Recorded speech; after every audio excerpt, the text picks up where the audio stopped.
good afternoon, and good evening. It's your girl ChucTayyy, and I am here with your RETV Sports Break. You can catch me here every Thursday, talking junk, spitting facts. Let's get started. So, you guys, we're going to start with football this week because I have never seen or heard of a regular season game be this important if you were not just like a fan of a particular team, right? Like when the Steelers and anybody in Ohio play, it's a thing, right? So of course you have your rivalries, right? You have some people with the Cowboys, but nevertheless, Tom Brady and the Tampa Bay Bucks are making their way to New England this week. The first time that he will be back in New England since his departure, and people are upset. So let's paint a picture here. First and foremost, there's some weird tell-all sports almanac-y kind of book coming out. It's not an almanac, but, Back to the Future. So the book is coming out, and it's basically like a bunch of interviews and excerpts from different things, something that's coming out in the next couple weeks. Inside of this tell-all book is the story, interview, what have you, of Tom Brady basically trying to sit down with Bill Belichick on his way out and talk with him and love on him and kumbaya and hug and all of the things, because he's been with the Patriots all up until that point his entire career. Bill Belichick was like, nah, sis, I ain't got that kind of time. Hit me on my next sale trip. Basically is what happened. They talked on the phone, which makes it obviously uber impersonal. It made Tom Brady feel some kind of way. It was just a lot. It was giving me real bitter, from Bill Belichick. So, of course, that comes out as we are gearing up for this matchup. Now, then you have New England players that are like, oh, it's just a game. It's just Tom Brady. Blah. And let me just pause right there. If you are a first-time listener, first-time caller to this show, I don't do Tom Brady. I equally do not do the Patriots. However, he's Tom freaking Brady. Are you guys upset because he left there and won a chip? Did you think he wasn't going to be Tom Brady because he left New England? I'm confused. Are you upset because all of the hullabaloo that this organization usually sees kind of died down when he left? And then you guys try to get Cam and then you cut him. So it's nobody's really thinking about y'all. Is that what the problem is? Because while I understand that the game must go on, I understand that you are playing against him, so it's probably not going to be all sunshine and cupcakes and rainbows. I really understand that. But to be basically he's nothing, he's nobody. What? Why are y'all acting like this? Don't be like that. It's bitter. It's giving me bitter, and bitter causes wrinkles. Don't do that. Don't do that. So it's going to be a very interesting matchup. One, because the Pats are 1-2. I don't even know who the Pats quarterback is right now. I don't know. They're 1-2. Then, of course, you have the Bucks coming off of an L from last week against the Rams. So, of course, they're all riled up about that. So it's going to be very interesting to see what happens on Sunday. And the next time you and I speak, we're going to have to talk about that. Because I foresee that it's going to be a thing for about a week or so, depending on what happens. Moving on. As we have mentioned, and we'll continue to mention until it actually comes, the NBA season is upon us. The story, first of all, I ain't talking about Ben Simmons no more. The story, though, is this whole vaccination thing and COVID, and I really want this to be over, guys. I just want to go outside and do hood rat things with my friends. Anyway, so according to reports, about 90% of the league, players, coaches, etc., are actually vaccinated, which is really good, right? 90%, that's a large number, okay? But there, of course, are some players that are like Andrew Wiggins tried to apply for a religious exemption. Honestly, I forgot Andrew Wiggins was even still in the league.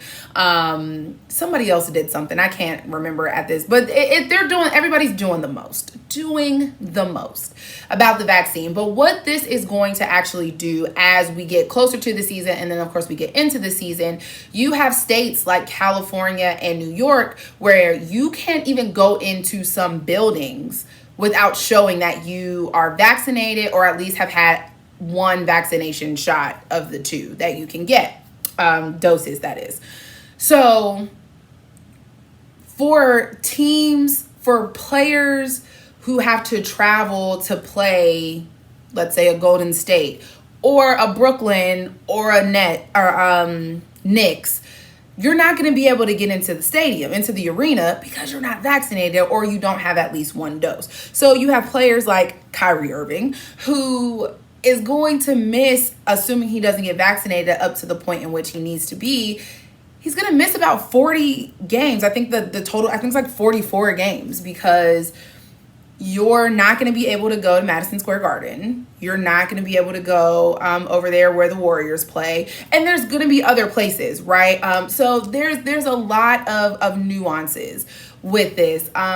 You know how I feel about it. Honestly, when it first came out and they were like, get a shot, I'm like, a shot? Absolutely not. I don't even get flu shots. But I did get vaccinated. That's completely my business. It's my choice. I am not here to condemn anybody who chooses not to get vaccinated, because again, it is a personal choice. It is a personal preference.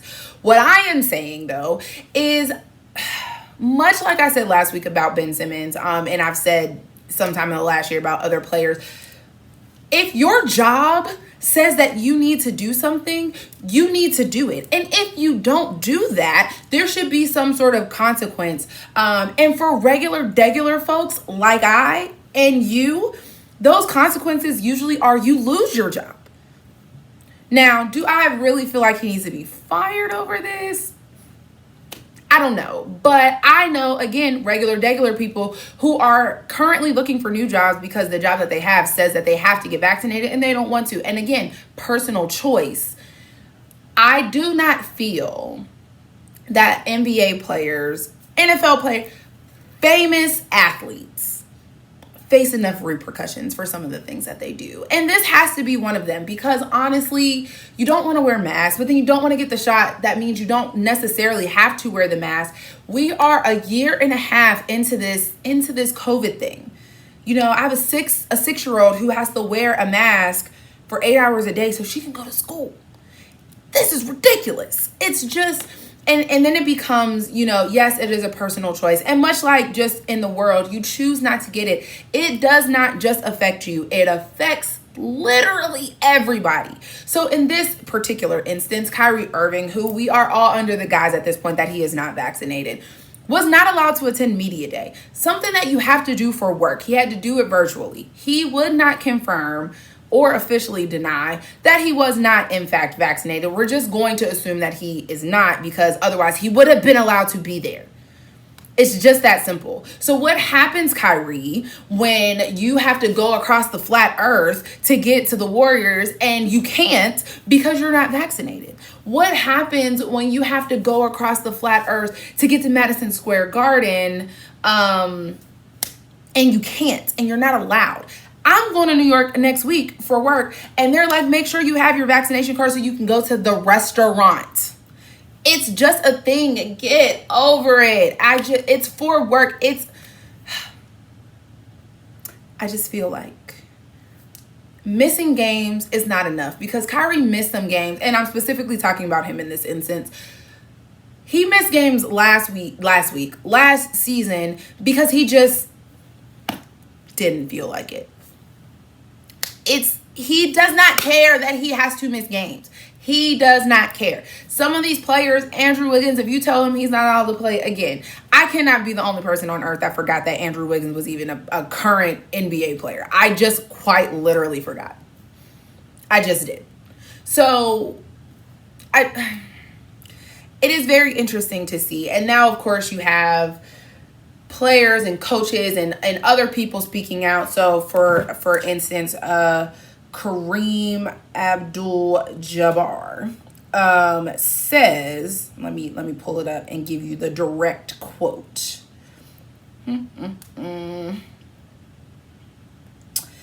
What he says is, and I quote, "There is no room for players who are willing to risk the health and lives of their teammates, the staff, and the fans," because again, this doesn't just affect you, "simply because they are unable to grasp the seriousness of the situation or do the necessary research." Now, stop getting your news from Facebook and TMZ and the Shade Room. the vaccine, you're just, guys, this is not a political podcast or show. I am not a scientist. I am, in fact, an HR, and I have a communications degree. What I do know is that they, at present, are not just trying to pump things into your body just for the hell of it.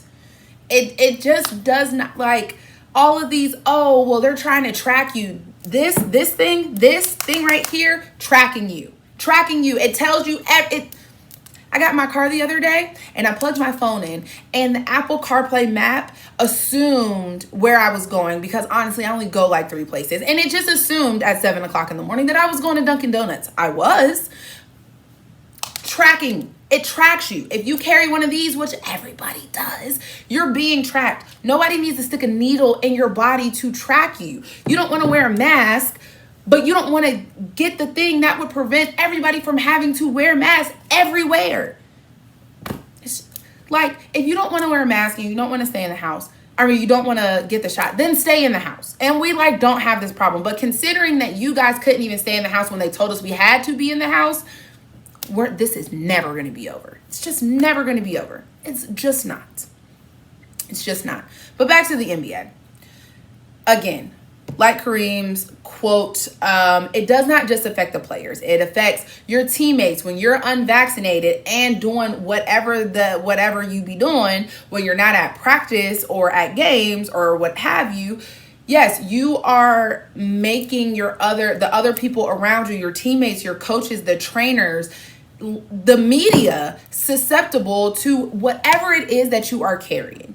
And again, the vaccine does not totally wipe COVID off the face of the planet. It just doesn't, which is why they encourage us to get flu shots every year.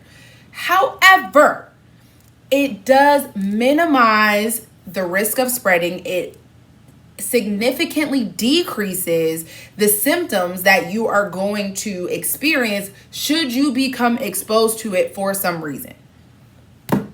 And I would really just think, as somebody who makes a living off of running up and down courts, jumping, carrying on, that you would want to make sure that all of this is working properly. And should you contract COVID for some reason, it pretty much ensures that all of this is not working properly. I just don't understand. I don't understand. So again, as always, we will continue to follow and develop the story as developments are made available to us. Last but not least, guys, the WNBA, which I will personally admit we do not talk about enough. The playoffs are underway, and two big things that have happened in the last week. First and foremost, was anybody else aware that Sheryl Swoopes held the first and up to this point only triple-double recorded in WNBA history, and from 2005. Did you know that? I didn't know that either. However, that record was broken on Tuesday. Courtney Vandersloot, say that 5 times fast, of the Chicago Sky actually recorded the second triple-double in WNBA history with 12 points, 18 assists, and 10 rebounds in a double overtime victory over the Connecticut Suns in Game 1 of their playoff series. I thought that was really important because, one, as I mentioned, we do not talk about the WNBA enough. We have one more thing to talk about too with that. Coming up, they are in their 25th season. There's just a lot of good things surrounding the WNBA. I mean, Candace Parker just had a day named after her. She was also, or is also, one of the covers on NBA 2K or wherever that game is. So it's important, and I do feel like they are slowly but surely on a trajectory of receiving the recognition that they actually deserve. So I wanted to make sure that I highlighted that for 2 reasons. One, because 25 years and only 2 of these have ever been recorded, that's a big deal. That's a pretty big deal. So, and actually that's it. It's 2 points, but it's the same point. 25 years. There was only one up until Tuesday, and then now you have one. And it really just, with the caliber of players in the WNBA at present, Candace Parker, Skylar Diggins, hyphen her new last name, Brittany Griner, all of the things, we're starting to see things that you didn't necessarily see 25 years ago. You don't necessarily see all of the time. So again, it's good to see that these records and stats and history and things are starting to come to light and be kind of rearranged with today's players. Second thing about the WNBA, because I have been watching, let's just get into it. Sue Bird, we probably talked about last season, is set to retire. She played her last game over the weekend, unfortunately took an L against the Mercury.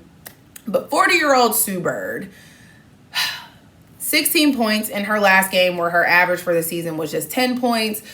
It's still a little bit on the fence if she's actually going to retire. But after 19 seasons with one team, might I add, and then let's just check her stat line real quick. So number 1 draft pick in 2002, 4-time NBA champion, 12-time All-Star, 5-time first team All WNBA. She is the current all-time assist leader for the league.